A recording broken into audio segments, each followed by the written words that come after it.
साथियों, आज हम बात करेंगे मजदूरों की और उनके खत्म होते कानूनी अधिकारों की।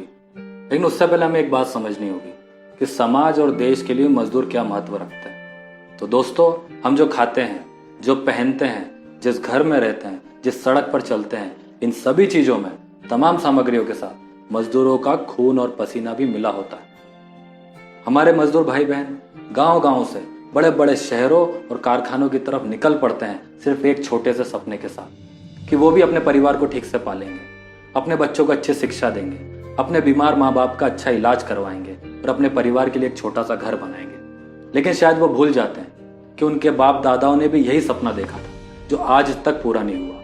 लेकिन उसके बाद भी इस उम्मीद से वो निकल पड़ते हैं कि अब समय बदल गया है, समाज बदल गया है, सरकार बदल गई है, अब उन्हें भी इज्जत मिलेगी, अब उन्हें भी उनके काम का सही दाम मिलेगा।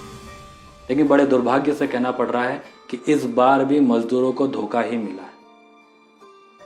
राज्य सरकार ने मजदूरों के सारे अधिकार छीन लिए।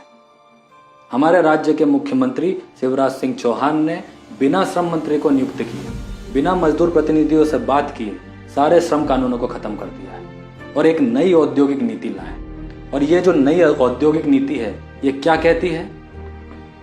अब मजदूरों को 12-12 घंटे के शिफ्ट में काम करना पड़ेगा, ओवर टाइम 16 घंटे तक कराया जा सकेगा। मुख्यमंत्री जी, मजदूर आपकी तरह एसी के कमरे में बैठकर काम नहीं करते हैं, आग उगलती हुई मशीनों के बीच में खड़े होकर काम करना पड़ता है। 16-16 घंटे इन कंडीशंस में काम कराना ना सिर्फ अमानवीय है बल्कि सभ्य समाज में इसे अपराध माना जाता है। आपका जो अगला फैसला है कि अब यदि किसी भी कारखाने में वेंटिलेशन या हवादार काम करने की जगह पर न होने पर कोई कार्रवाई नहीं होगी, इसका मतलब यह है कि अब मजदूरों को साफ हवा का अधिकार भी नहीं रहा। साफ हवा के लिए भी मजदूर मालिकों के रहमो करम पर रहेंगे। क्या आप ऐसी जगह पर काम कर सकते हैं जहां पर खिड़की ना हो, वेंटिलेशन ना हो? आपका यह फैसला ये दिखाता है कि आप में इंसानियत की भारी कमी है। आपका जो अगला फैसला है कि किसी मजदूर की अगर काम की वजह से तबीयत खराब होती है तो फैक्ट्री के मैनेजर को संबंधित अधिकारी को सूचित करना नहीं होगा। इस फैसले से पहले यह होता था, यदि काम की वजह से कोई मजदूर बीमार पड़ता था तो फैक्ट्री मैनेजर को फैक्ट्री इंस्पेक्टर को सूचना देनी होती थी। फैक्ट्री इंस्पेक्टर फिर आता था, मशीन की जांच करता था, कहाँ काम कराया, क्या काम कराया, ये सब देखता था और फिर रिपोर्ट बनाता था।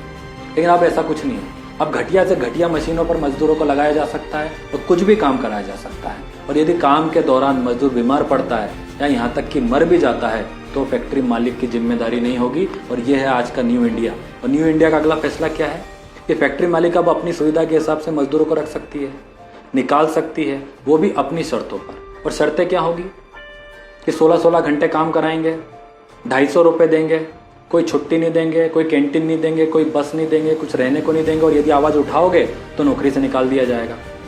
और इससे भी ज़्यादा जो दुखद फैसला है वो ये है कि बदहाली में काम करने का ना तो लेबर कोर्ट संज्ञान लेगी, ना ही दूसरी अदालत में इसको चुनौती दी जा सकती है। मतलब अब ना कोई लेबर कोर्ट है, ना इंडस्ट्रियल ट्रिब्यूनल है। मजदूर न्याय के लिए अब कहीं भी नहीं जा सकता। ऐसी स्थिति तो अंग्रेजों के समय में भी नहीं थी। और राज्य शासन इन फैसलों के पीछे का क्या तर्क दे रही है कि कोरोना की वजह से अर्थव्यवस्था खराब हो गई है। तो क्या अर्थव्यवस्था मजदूरों ने खराब करी है? मजदूर थोड़ी ना हवाई जहाज में बैठ के एफिल टावर गए थे देखने, वो तो आपके दोस्त ही गए थे। तो आप मजदूरों से दुश्मनी क्यों निकाल रहे हो? और आपके इन फैसलों से उन अटकलों को भी बल मिल रहा है कि सरकार बनाने में आपने बहुत पैसा खर्च करा है और इसलिए अब आज आप उद्योगपतियों की दलाली कर रहे हैं।